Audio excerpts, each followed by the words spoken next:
Welcome to the place where we learn about and learn from the leaders in our field who are powering human creativity. I am Aaron Dworkin, and this is Arts Engines.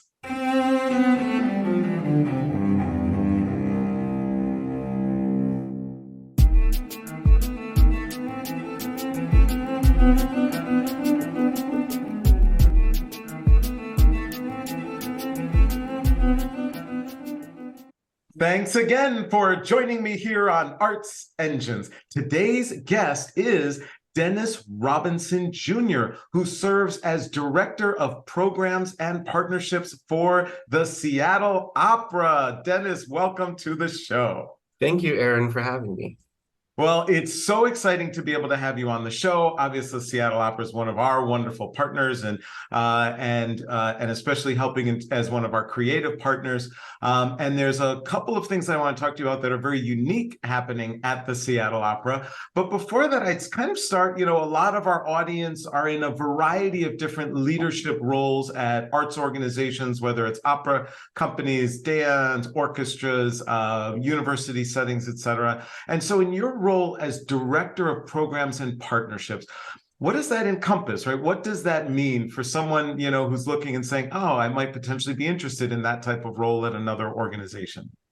Yeah, I think what our department does at Seattle Opera is build relationships with schools and community and individuals, and give folks an opportunity to have a stronger and deeper relationship with Seattle Opera and the work that we do.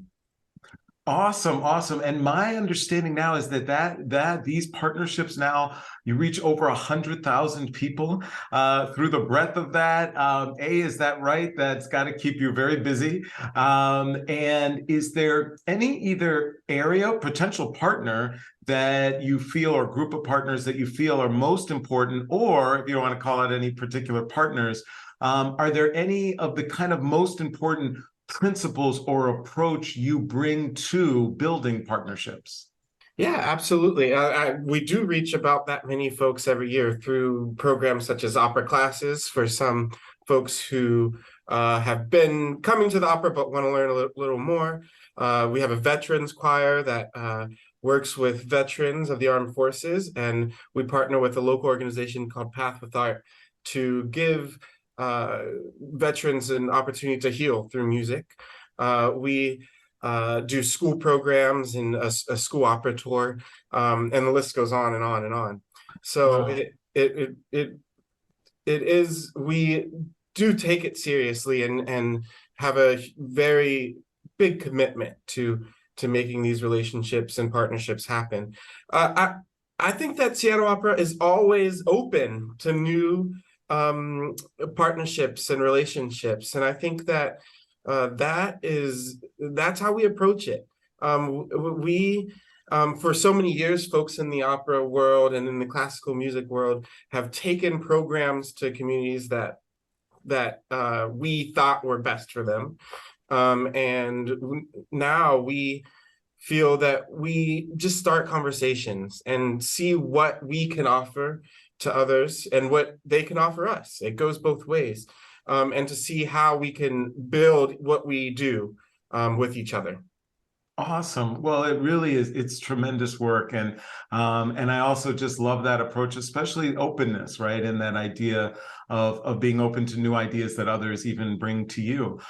So part of this, of course, is that you launch new premieres and do a variety of things. And you have a world premiere, which is 1,000 Splendid Suns. Can you tell our audience a little bit more about this amazing project?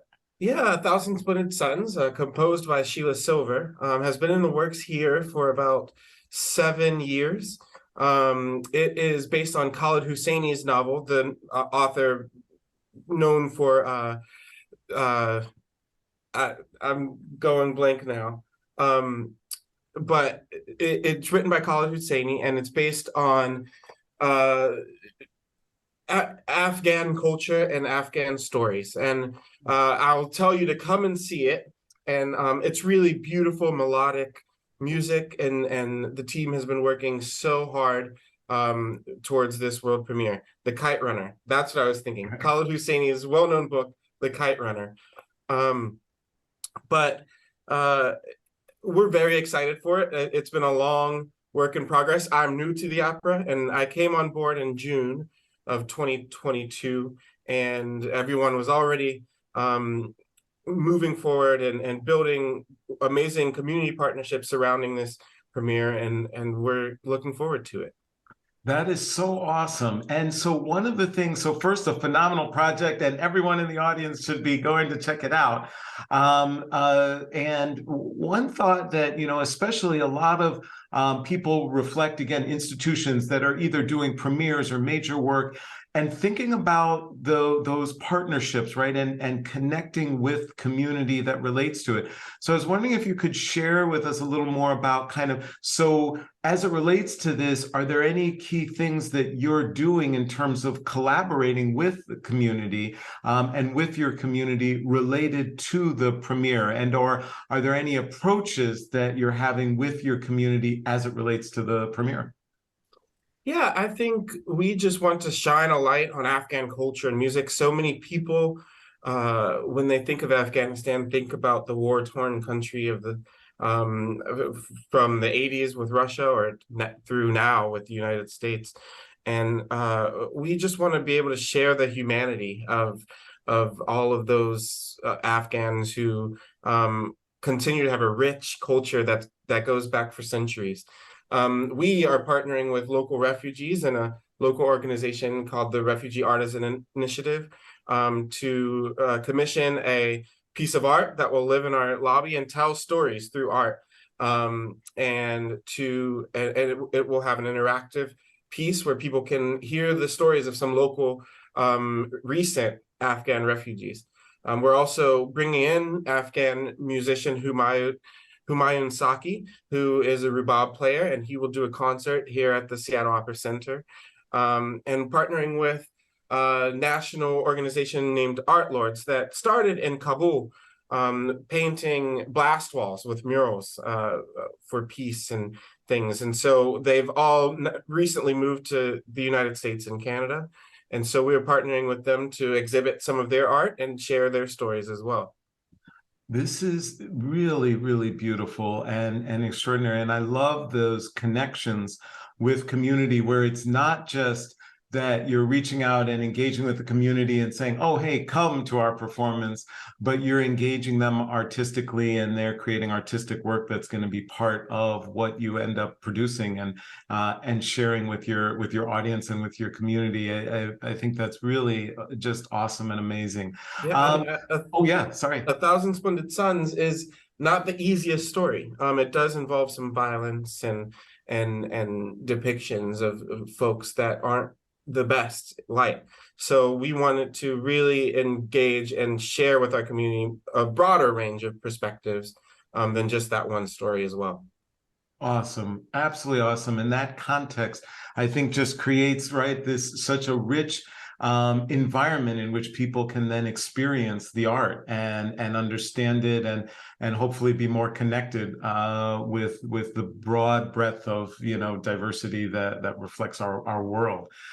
This is absolutely awesome work that you're doing. Unfortunately, we are running a little short on time, but I always like to ask all of my guests. I can imagine mounting something like this, overseeing partnerships, and programs that are touching over 100,000 people a year and all that. There's got to be tough days.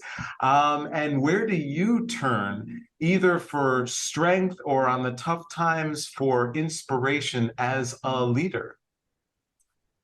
I think working with the amazing team at Seattle Opera this team has some of the most passionate and caring people that I've ever worked with. And so having a team that continues to want to share what we do and to change people's lives and to live music. I mean, we've lost it for a few years, and just going to hear music live and in person.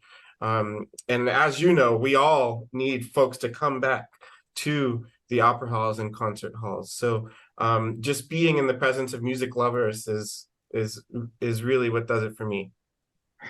Dennis Robinson Jr., you truly are one of the arts engines who is powering human creativity in our world. Thank you so much for being on the show. Thank you.